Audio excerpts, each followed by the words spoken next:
നമസ്കാരം. യൂട്യൂബ് ചാനലിലേക്ക് സ്വാഗതം. ഇപ്പോൾ നടക്കുന്ന ചില സംഭവങ്ങളെക്കുറിച്ച് പറയാതിരിക്കാൻ വയ്യ. ഞാനൊരു പരസ്യത്തെ ചുവട് പിടിച്ച് തന്നെ പറയട്ടെ. ടി വിയിൽ ഒരു പരസ്യം കുറച്ചു നാളായി വളരെ മനോഹരമായി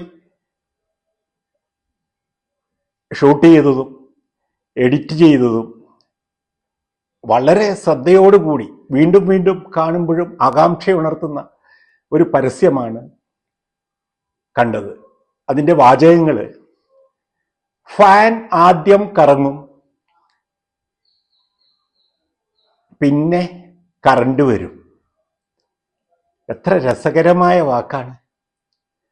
അതൊരു കുട്ടി ആണ് നമ്മളോട് പറയുന്നത്.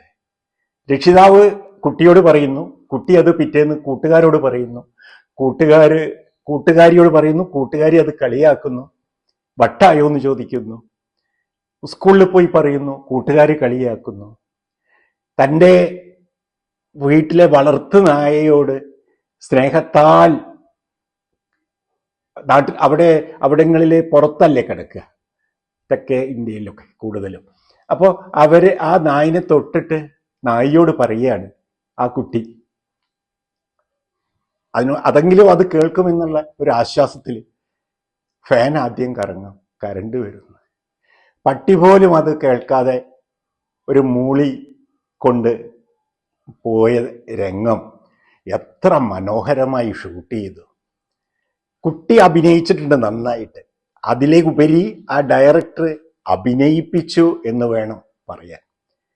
ഈ തിരക്കഥ തയ്യാറാക്കിയത് ഒരു ചെറിയ ഒരു പിക്ചർ തന്നെയാണത്. അതേ സമയത്ത് നമ്മുടെ ടി വിയിൽ ഒരു മാസത്തോളമായി ഓടിക്കൊണ്ടിരിക്കുന്ന ഒരു ചുരിദാറിൻ്റെ പരസ്യമുണ്ട്, കല്യാൺ സിൽക്സിൻ്റെ. പറയാതിരിക്കാൻ വയ്യ. നിങ്ങൾ 3 ചുരിദാർ വാങ്ങിയോ? ഭർത്താവിനോട് ഭാര്യ ചോദിക്കുന്ന ചോദ്യ. കുട്ടികളുണ്ട് അടുത്തിരിക്കുന്നു. ശാലിനി കണ്ടിട്ടുണ്ട്, കള്ളത്തരൊന്നും പറയണ്ട. നിങ്ങൾ 3 ചുരിദാർ വാങ്ങിയോ? ആ 3 ചുരിദാർ 3 സ്ത്രീകൾക്കല്ലേ കൊടുത്തത്? അവരുടെ പേര് പറയൂ.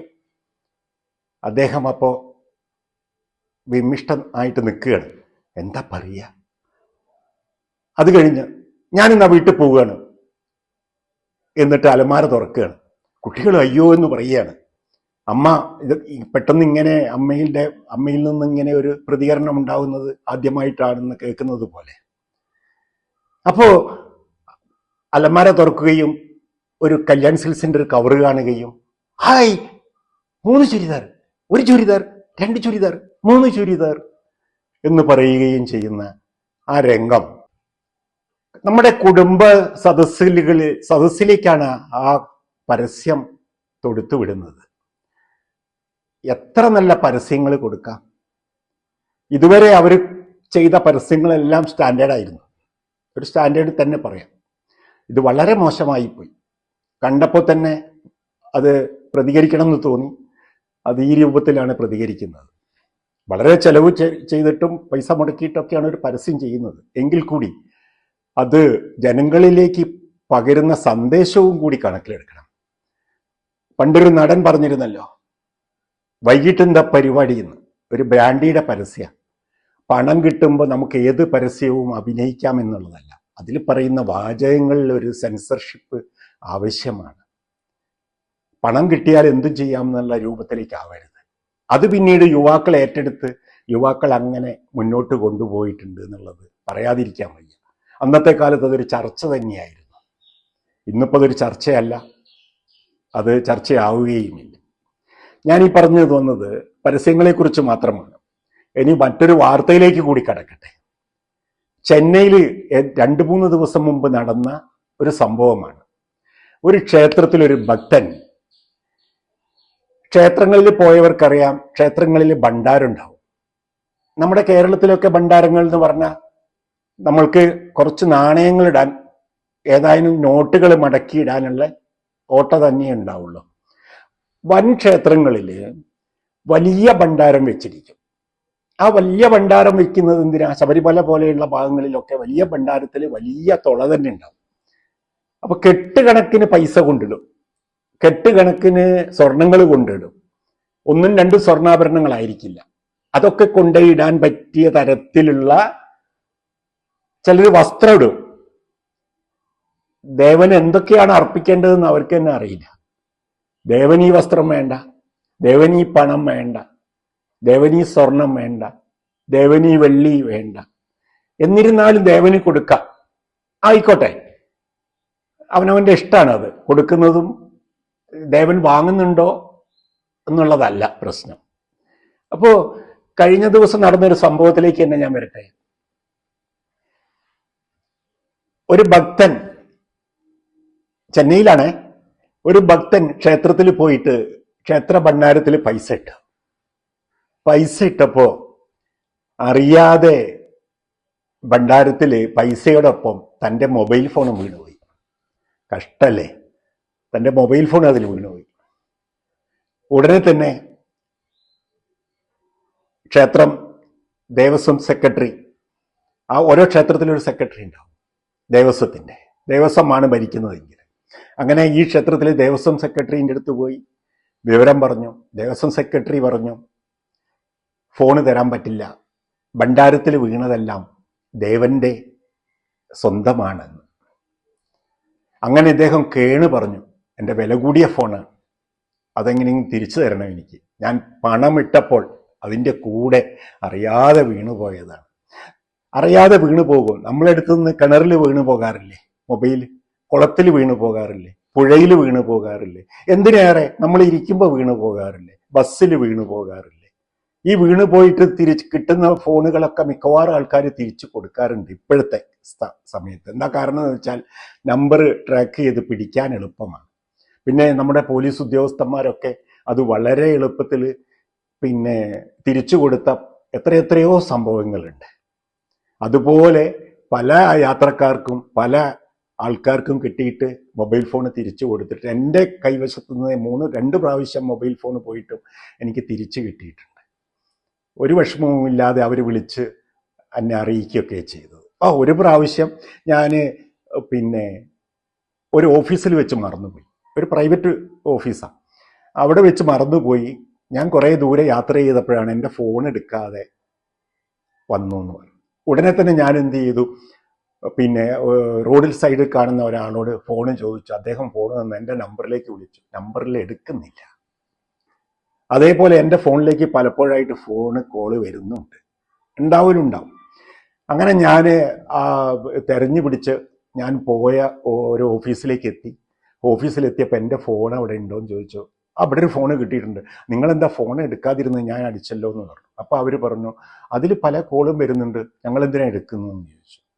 ഞാൻ പിന്നെ ഫോൺ എനിക്ക് കിട്ടിയ സ്ഥിതിക്ക് ഇനി ഞാൻ അവരോട് വർത്താനം പറഞ്ഞിട്ട് കാര്യമില്ലല്ലോ. ചെറുപ്പക്കാരാ അവർ, ചെറുപ്പക്കാരെന്നുള്ള രീതിയിലല്ല, അവർ ചെറുപ്പക്കാരാകുമ്പോൾ കുറച്ചുകൂടി മാന്യമായിട്ടായിരുന്നു പെരുമാറേണ്ടിയിരുന്നത്. അവർ ഫോൺ അറ്റൻഡ് ചെയ്യേണ്ട ആവശ്യം ഉണ്ടായിരുന്നു. അപ്പോൾ പിന്നെ വേറെ എന്തെങ്കിലും ഉദ്ദേശം ഉണ്ടോ എന്ന് എനിക്കറിയില്ല. ഞാൻ അവിടെ പോയി ചെന്നു, എനിക്ക് ആ ഫോണ് തിരിച്ചു കിട്ടി. അപ്പോൾ പറഞ്ഞു വരുന്നത്, ഈ ഭക്തന്റെ ക്ഷേത്രത്തിലെ ഭണ്ഡാരത്തിൽ അറിയാതെ മൊബൈൽ ഫോൺ വീണുപോയി. ഒരു ഭക്തൻ ക്ഷേത്രത്തിലേക്ക് ഒരു മൊബൈൽ ഫോണ്, ഭഗവാൻ ഒരു മൊബൈൽ ഫോണ്, ഭഗവാന് മൊബൈൽ ഫോണിന്റെ ആവശ്യമൊന്നുമില്ല, ഭഗവാൻ ഫോൺ ചെയ്യാറൊന്നുമില്ല ആർക്കും. ഭഗവാന് ഫോണ് കൊടുക്കുകയാണെങ്കിൽ പുതിയത് തന്നെ വാങ്ങിക്കൊടുക്കുള്ളൂ, ബ്രാൻഡ് ന്യൂ ആയിട്ട് പാക്കറ്റോട് കൂടിയാണ് വാങ്ങിക്കൊടുക്കുക. അതല്ലാതെ ഉപയോഗിച്ച പഴയ മൊബൈൽ ഫോണൊന്നും ക്ഷേത്രത്തിലൊന്നും ആരും കൊടുത്തിട്ടില്ല, കേട്ടിട്ടുമില്ല. അപ്പോൾ ഈ ഫോണ് വീണു പോവുകയും, ഇത് വർക്കിംഗ് കണ്ടീഷനാണ്, ഇതിൽ നമ്പർ ഉണ്ട്, ഇത് ഇദ്ദേഹത്തിൻ്റെ ആണെന്ന് വ്യക്തമാണ്, എന്നിട്ട് പോലും ദേവസ്വം ക്ഷേത്ര കമ്മിറ്റിക്കാർ ഈ ഫോണ് കൊടുത്തില്ല. അങ്ങനെ ദേവസ്വം മന്ത്രി ഇടപെട്ടു. ദേവസ്വം മന്ത്രിയും പറയുന്നത്, ഇത് ക്ഷേത്രത്തിൻ്റെ അല്ലെങ്കിൽ ദേവന് കിട്ടിയതാണ്, ഭണ്ഡാരത്തിൽ വീഴുന്നതെല്ലാം ദേവനുള്ളതാണ്, ഫോൺ ഞങ്ങൾ എടുക്കും, നിങ്ങൾക്ക് ഡാറ്റ തരാം എന്നാ പറയുന്നത്. എന്താണ് ഈ ഭക്തി? നമ്മൾ എവിടേക്ക് ആണ് പോകുന്നത്? ഈ ലോകം എവിടെയാണ് പിന്നെ ഇതിനൊക്കെ ഒരു പിന്നെ മറുപടി? ഒരു ഭക്തൻ അറിയാതെ ഫോണ് ഭണ്ഡാരത്തിൽ വീണുപോയി. QR കോഡ് കൊടുക്കുന്ന സമയമാണല്ലോ ഇപ്പോൾ. ഭണ്ഡാരത്തിന്റെ മുകളിൽ തന്നെ അല്ലെങ്കിൽ അല്ലാത്ത സ്ഥലത്ത് തന്നെ QR കോഡ് കൊടുക്കുന്നു. ക്ഷേത്രങ്ങളിൽ ഫോണിൻ്റെ കഥ പറയുമ്പോൾ മറ്റൊരു കഥയും കൂടി പറയട്ടെ. ഒരു 7 മാസം മുമ്പാണ് വയനാട് ചുരത്തിൽ ചുരം കാണാൻ വേണ്ടി, അല്ലെങ്കിൽ ആ യാത്രയിൽ വാഹനം സൈഡാക്കി ചുരത്തിലെ കാഴ്ചകൾ കാണാൻ വേണ്ടി കുറച്ച് പേര് വാഹനത്തിൽ നിന്നിറങ്ങി. അപ്പോൾ ജീപ്പിന് ഡോറില്ലല്ലോ ഫ്രണ്ടിൽ. അപ്പോൾ ജീപ്പിൽ വില കൂടിയ ഐഫോണ് അവിടെ വെച്ചിട്ടാണ് യാത്രക്കാർ പുറത്തിറങ്ങിയത്. ആ പുറത്തിറങ്ങിയപ്പോൾ ചുരത്തിൽ കുരങ്ങുകളുണ്ടല്ലോ, അറിയാലോ, ചുരം യാത്ര ചെയ്തവർക്കൊക്കെ അറിയാം. അപ്പോൾ കുരങ്ങുകളിൽ ഒരു കുരങ്ങ് എന്ത് ചെയ്തു, ഈ മൊബൈൽ ഫോൺ എടുത്ത് കുറച്ച് നേരം തിരിച്ചും മറിച്ചൊക്കെ നോക്കിയിട്ട് ചങ്ങാതി അതെടുത്തിട്ട് ഒരൊറ്റ ചാട്ടം മരത്തിൻ്റെ മുകളിലേക്ക്. അപ്പോഴിവർ കണ്ടു, അയ്യോ മൊബൈൽ ഫോണ്, കുരങ്ങിനോട് മൊബൈൽ ഫോൺ ഇതാ കുരങ്ങ മങ്കി മൊബൈൽ ഫോൺ തരൂ, എൻ്റെ അത്രയും പൈസ മുടക്കിയതാണ്, തരുമെന്നൊന്നും പറഞ്ഞിട്ട് കാര്യമില്ല. കുരങ്ങ് ഇതെടുത്ത് മറിച്ചൊക്കെ നോക്കി, ഇത് ഭക്ഷിക്കാനൊന്നും പറ്റാത്ത സാധനമാണ്. തിരിച്ചു മറിച്ചൊക്കെ നോക്കി, ഒന്ന് മണത്തൊക്കെ നോക്കി, ഒരൊറ്റ ഏറ് കൊടുത്തു. നേരെ 10, 250, 300 അടി താഴ്ചയുള്ള കൊക്കയിലേക്കാണ് അത് വീണുപോയത്. ചുരത്തിൽ വീണുപോയാലുള്ള സ്ഥിതി നിങ്ങൾക്കറിയാലോ. ഇവരാകെ അങ്കലാപ്പിലായി, എങ്ങനെ ഇത് തിരിച്ചു കിട്ടും? ചില കുരങ്ങുകളൊക്കെ തിരിച്ചു കൊടുത്ത സംഭവങ്ങളൊക്കെ ഉണ്ട് കേട്ടോ, ഉണ്ടായിട്ടുണ്ട്. അതിനെപ്പറ്റി ഞാൻ ഇവിടെ വിവരിക്കുന്നില്ല. പക്ഷേ ഈ കൊക്കയിൽ പോയ ഫോണ് കിട്ടാൻ വേണ്ടി അവർ കഷ്ടപ്പെട്ടു. ഉടനെ തന്നെ താമരശ്ശേരി പോലീസിനെ അറിയിച്ചു, പോലീസുകാർ ഫയർഫോഴ്സിനെ അറിയിച്ചു, പോലീസുകാരും ഫയർഫോഴ്സും ചുരം സംരക്ഷണ സമിതി, വയനാട് ചുരത്തിൽ ചുരം സംരക്ഷണ സമിതി വളരെ നല്ല പ്രവർത്തനങ്ങളാണ് നടത്തുന്നത്. ഏത് അപൽഘട്ടത്തിലും അവർ ഓടിയെത്താറുണ്ട്.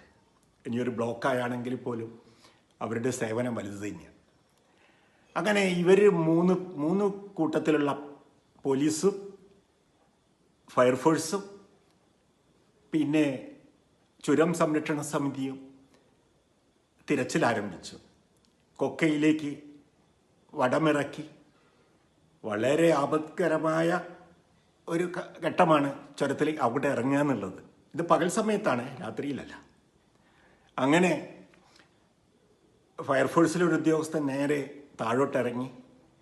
അപ്പോഴൊക്കെ മൊബൈൽ ഫോൺ ഓണാണല്ലോ, റേഞ്ച് ഉള്ളതായതുകൊണ്ട് ഈ ഫോണിലേക്ക് ഇങ്ങനെ തുടരെയായിട്ട് അടിക്കുമ്പോൾ ഈ താഴേന്ന് ശബ്ദം കേൾക്കുന്ന ഭാഗത്തേക്ക് കയറിൽ തൂങ്ങി ഫയർഫോഴ്സ് ഉദ്യോഗസ്ഥൻ വളരെ കഷ്ടപ്പെട്ടിട്ട് ആ മൊബൈൽ ഫോണ് അവിടുന്ന് എടുത്ത് വളരെ കഷ്ടപ്പെട്ട് ആ പോക്കറ്റിലിട്ട് മുകളിലേക്ക് വടത്തിൽ കയറി എന്നിട്ട് ഈ യാത്രക്കാരന് ഈ മൊബൈൽ ഫോണ് തിരിച്ചു കൊടുത്തു. യാത്രക്കാർ അവരോട് നന്ദിയൊക്കെ പറഞ്ഞു.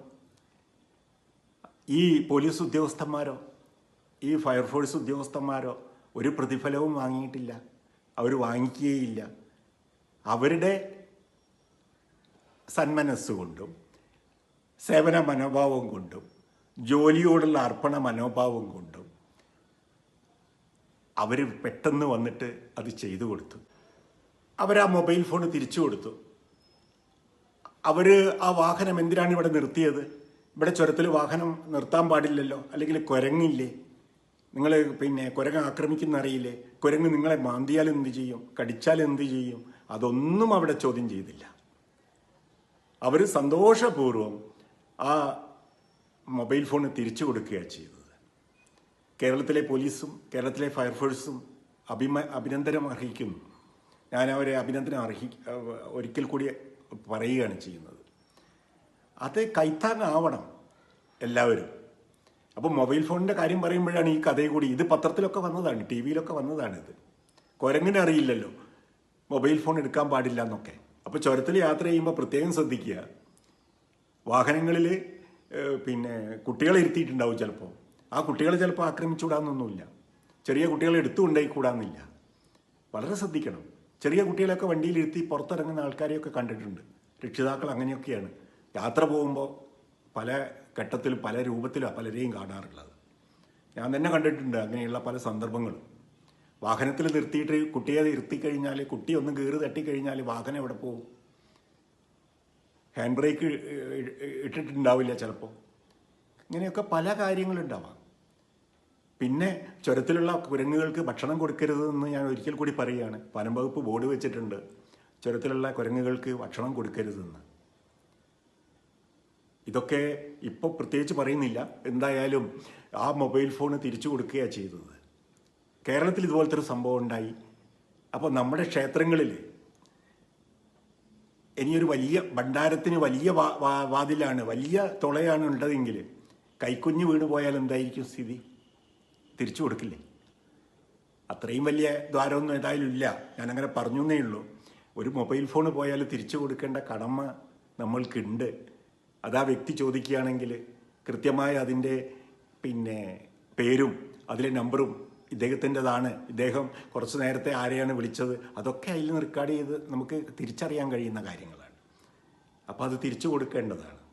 ഇത്തരം വാർത്തകളോട് പ്രതികരിക്കാതിരിക്കാൻ വയ്യ. ഭക്തി കൂടിയിട്ട് പലരും പലതരത്തിൽ പല പ്രവർത്തനങ്ങളും നടത്തുന്നുണ്ട്. അത് ദൈവത്തിന് അനുകൂലമല്ല. ദൈവത്തിന് ഇത്തരം ഭക്തിയൊന്നും ദൈവത്തിന് ഇഷ്ടവുമല്ല. കപടഭക്തിയൊന്നും ഒരാൾക്കും പറ്റുന്നതുമല്ല. ദേവസ്വം ഭരണസമിതി ഉണ്ടെങ്കിലും ഒരു മനുഷ്യൻ, ഒരു ഭക്തനാണല്ലോ ക്ഷേത്രത്തിൽ പോവുക. ആ ക്ഷേത്രത്തിൽ പോകുമ്പോൾ അവനറിയാതെ ചെയ്തു പോയിട്ടുള്ള അത് തെറ്റെന്ന് പറയാൻ പറ്റില്ല. നമ്മളെ കൈവശം കുട ഉണ്ടെങ്കിൽ, അല്ലെങ്കിൽ ചെറിയ വാനിറ്റി ബാഗ് ഉണ്ടെങ്കിൽ, സ്ത്രീകളൊക്കെ ചെറിയ പേഴ്സാണ് ഉപയോഗിക്കുക. അവരുടെ അടുത്ത് നിന്ന് അങ്ങനെ ഒരു പേഴ്സ് വീണു പോയിട്ടുണ്ടെങ്കിൽ അത് തിരിച്ചു കൊടുക്കേണ്ടത് തന്നെയാണ്. തിരിച്ചു ചോദിച്ചാൽ അത് ഇന്നയാളുടേതാണെന്ന് ഉറപ്പുണ്ടെങ്കിൽ, വ്യക്തമായ തെളിവുണ്ടെങ്കിൽ തിരിച്ചു കൊടുക്കുക തന്നെ വേണം.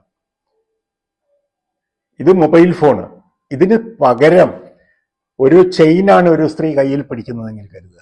അറിയാതെ ആ ചെയിനിന്റെ പാക്കറ്റ് അല്ലെങ്കിൽ അത് ഭണ്ഡാരത്തിൽ വീണ് പോയിട്ടുണ്ടെങ്കിൽ അത് തിരിച്ചു തരണമെന്ന് പറഞ്ഞാൽ തരില്ല എന്ന് പറയാൻ പാടില്ല. തെളിവ് സഹിതമാണെങ്കിൽ, വ്യക്തമായി പഠിച്ച് തെളിവ് സഹിതമാണെങ്കിൽ അവർ ചോദിച്ചാൽ തിരിച്ചു കൊടുക്കുക തന്നെ വേണം. ഇത് ഭക്തി എങ്ങോട്ടാണ് പോകുന്നത്? ഇത് ഭക്തിയാണോ? ദേവസ്വം എന്താണ് ദേവസ്വം എന്തിനാണ് ക്ഷേത്രത്തില്? നല്ല രീതിയിൽ ക്ഷേത്രഭരണം നടത്താൻ വേണ്ടിയിട്ടാണ് ദേവസ്വം ഭരണം നടത്തുന്നത്. അപ്പോൾ ക്ഷേത്രഭരണം എന്ന് പറഞ്ഞാൽ അത് ജനങ്ങൾക്ക് അനുകൂലമായിട്ട് വേണ്ടേ? ഇത് ചെന്നൈയിൽ കിടക്കുന്ന ഏതോ ഭക്തനെ പറ്റിയിട്ടാണ് ഞാൻ പറയുന്നത്. എൻ്റെ ബന്ധുവല്ല, ഞാൻ അറിയുന്ന ആളല്ല. എങ്കിൽ കൂടെ നമ്മളൊക്കെ ഓർക്കേണ്ട കാര്യം, നമ്മളുടെ അടുത്ത് ഇതുപോലത്തെ ഒരു അബദ്ധം, കയ്യബദ്ധം തെറ്റല്ല, കയ്യബദ്ധം വന്നു പോയാൽ ആ വസ്തു തിരിച്ചു കിട്ടേണ്ടതാണെങ്കിൽ അത് വാങ്ങിക്കുക തന്നെ വേണം. ഗുരുവായൂരപ്പന് താറ് കൊടുത്തൊരു ഭക്തൻ, താറ് വാഹനം എല്ലാവർക്കും മോഹമുള്ളതാണല്ലോ, നല്ല ചുവപ്പ് കളറുള്ളൊരു താറ് കൊടുത്തു. ഗുരുവായൂരപ്പന് താറ് യാത്ര ചെയ്യുന്ന ആളല്ല, കാറും വാഹനമൊന്നും വേണ്ട. ആ ഭക്തൻ കൊടുത്ത താറ് ശരിക്കും ദേവസ്വത്തിന് ഉപയോഗിക്കാൻ വേണമെങ്കിൽ ദേവസ്വം അത് ലേലത്തിന് വെച്ചു. ലേലത്തിന് ഒരാള് നല്ല വിലയ്ക്കാണ് എടുത്തത്. ആ ഭക്തന് കൊടുത്തില്ല. അതിന്റെ കാരണങ്ങളൊന്നും ഞാനിപ്പോൾ തൽക്കാലം പറയുന്നില്ല. അദ്ദേഹത്തിന് കൊടുത്തില്ല. അത് വളരെ മോശമായി പോയി ചെയ്തത്. ലേലം എത്ര സംഖ്യയ്ക്കാണ് വിളിച്ചതെങ്കിൽ കൂടെ ലേലം സംഖ്യ ഉറപ്പിച്ചിട്ടുണ്ടെങ്കിൽ, ലേലസംഖ്യ ക്ഷേത്ര ഭരണസമിതിക്ക് അവരുടെ അക്കൗണ്ടിലേക്ക് ഇട്ട് കഴിഞ്ഞാൽ താക്കോല് കൈമാറേണ്ടതാണ്, സന്തോഷപൂർവ്വം കൈമാറേണ്ടതായിരുന്നു. അത് കൈമാറിയില്ല. ആ ഭക്തന് പൈസ തിരിച്ചു കൊടുക്കുകയാണ് ചെയ്തത്. അത് ഭക്തനാണോ ഭക്തനല്ലേ അത് വാങ്ങിച്ചതെന്നൊന്നും ഞാനിപ്പോൾ സംസാരിക്കുന്നില്ല.